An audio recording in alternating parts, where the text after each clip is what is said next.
नमस्कार मैत्रिणींनो, कशा आहात? रश्मीचा तडका या चॅनेलवर तुमचे खूप खूप स्वागत। आता संक्रांत आलीच आहे। संक्रांतीला तिळपोळी झालीच पाहिजे।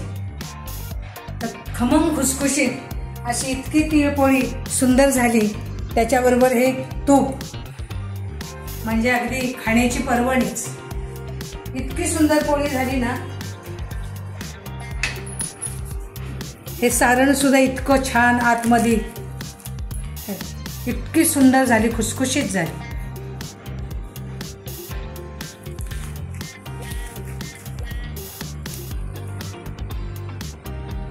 सुंदर सारण आज बनवलं। चला मग आता आपण तिळपोळी करायला जाऊया।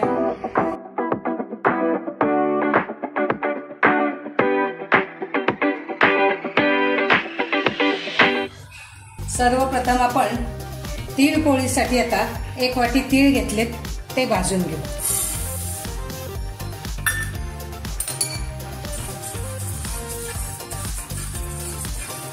तीळ असे खमंग भाजले छान। 1 वाटी तीळ घेतले आणि अर्धी वाटी शेंगदाणे घेतले, पण हे मी भाजून सालं काढून ठेवले। आता तीळ आपले गार होत आहेत, ते मिक्सर मधनं बारीक करून घ्यायचे। तर काय करू, आपण कणिक भिजवून घेऊ। कणिक भिजवायला जरा मोहन तेलाचं ते तेल उकळायला टाकते। 4 चमचे तेल टाकायचं, ते चांगलं गरम करायचं दूर येईपर्यंत।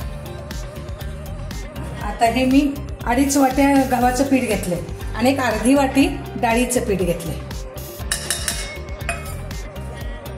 आणि अर्धा चमचा मीठ।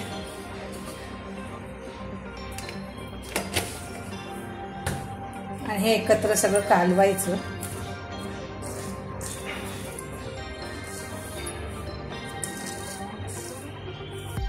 तेल आपलं आता गरम झालंय, ते आपण आता पिठात ओतायचं।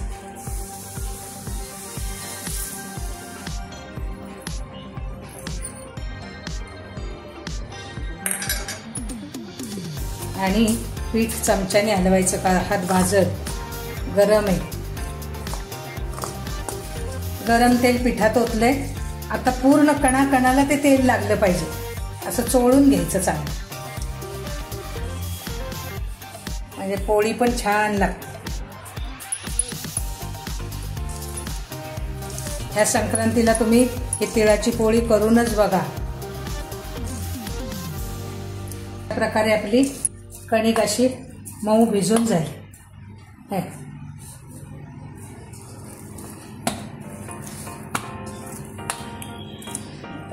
आता आपण तिळपोळीला लागणारं पुरण तयार करू। आता हे 1 वाटी तीळ आहेत ना, हे खरपूस भाजले। आता हे आपण मिक्सर मधनं बारीक करून घेऊ। खूप ही पोळी खरपूस। तिळामध्ये पोटॅशियम, मॅग्नेशियम, कॅल्शियम, सोडियम यासारख्या अनेक उपयुक्त घटक आहेत। आपल्या भारतीय संस्कृतीमध्ये थंडीसाठी तीळ आणि गुळ हे उत्कृष्ट समीकरण आहे। प्रथम असे तीळ वाटून घेतले, एकदमही बारीक करायचे नाही, तर त्याचं तेल निघेल। आणि आता आपण अर्धी वाटी शेंगदाणे टाकणार आहे। शेंगदाण्यात सुद्धा उपयुक्त घटक आहेत। ह्यामध्ये लोह आहे, प्रोटीन भरपूर प्रमाणात आहे, त्यामुळे शेंगदाणा लाडू पण खातात बघा थंडीमध्ये। हे तीळ घेतले मी, शेंगदाणे बारीक केले। आता गूळ टाकायचा, वाटीभर गूळ घेतला।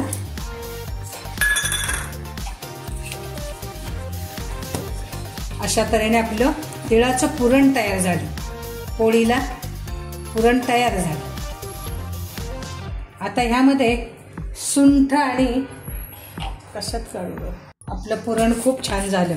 आता आपण सुंठ पावडर थोडी टाकू।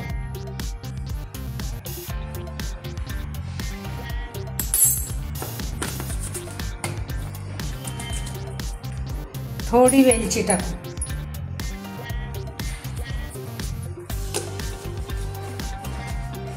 1 चमचा खसखस टाकू।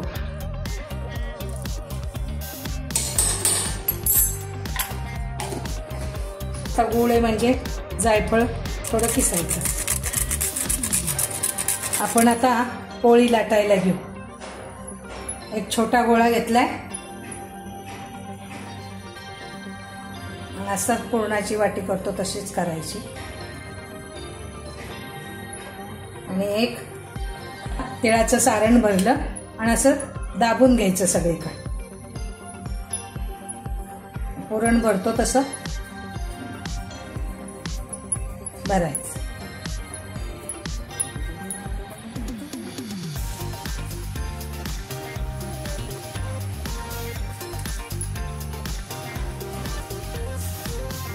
लाटण्यासाठी मी तांदळाचं पीठ घेतलंय म्हणजे पोळी पण सरकती.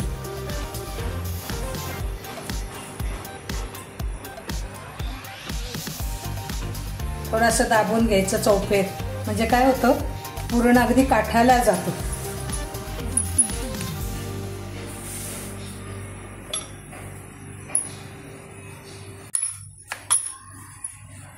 पुरण आपलं इतकं छान मौसूद झालंय ना, पोळी अशी अगदी फिरतीये. खूप छान झालंय पुरण.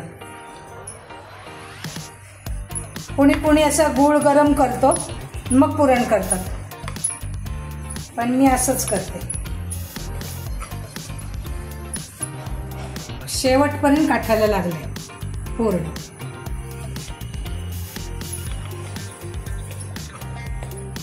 दाब द्यायचा नाही लाटताना सुद्धा,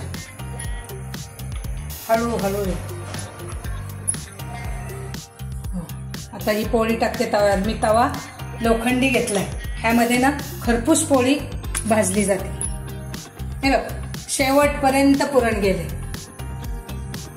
काठाला अगदी.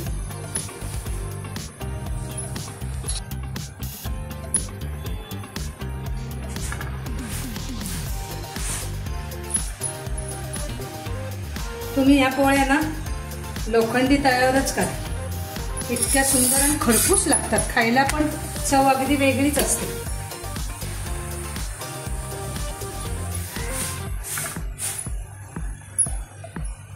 अशा प्रकारे आपली खरपूस पोळी अगदी खमंग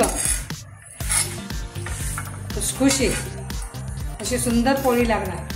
ही तिळाची पोळी आणि वर तुपाची धार. सुंदर.